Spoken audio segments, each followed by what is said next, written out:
du Burkina est convenu ensemble d'accepter qu'il y ait un audit du fichier électoral qui doit servir à la tenue des élections du 22 novembre 2020. Comme vous l'avez tous dit, mesdames et messieurs les membres du comité, c'est un élément important qu'il convient de souligner.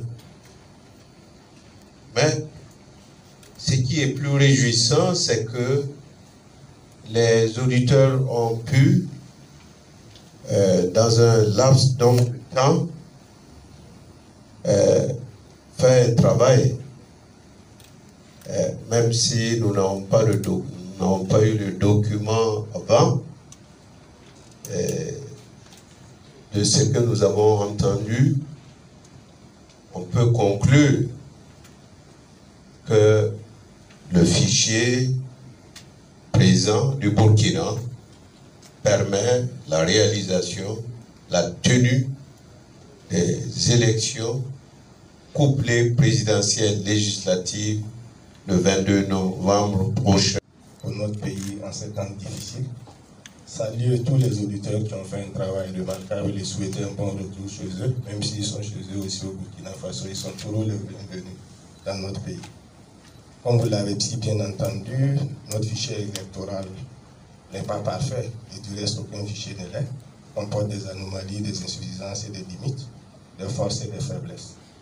À ce stade, nous pensons que tout cela n'entache pas la sincérité du fichier électoral, mais un processus électoral, c'est un parcours au long cours.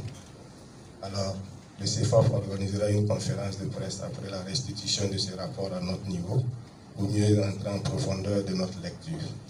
Mais à ce stade, nous appelons toute la classe politique à beaucoup de responsabilités pour que nous ayons des élections apaisées et que le seul vainqueur de ces élections puisse être le Burkina Faso, ce qui nous a tous conduits à nous engager politiquement.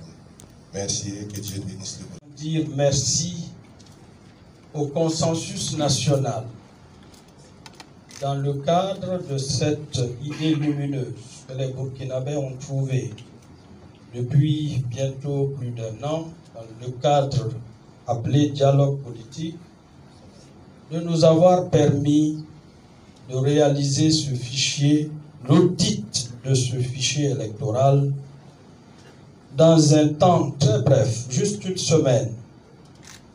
Mais naturellement, les conclusions nous disent que la CENI d'aujourd'hui a amélioré le fichier que nous avions trouvé en 2015. Et c'était notre responsabilité, c'est-à-dire améliorer le bout de corde que nous devions tresser. Ce travail étant fait, nous pensons que partiellement, nous avons rempli notre contrat vis-à-vis de notre peuple, qui demande justement qu'en responsabilité, nous considérions ce qui est le plus important et le plus grand, l'intérêt national. Je voudrais, en ces moments importants,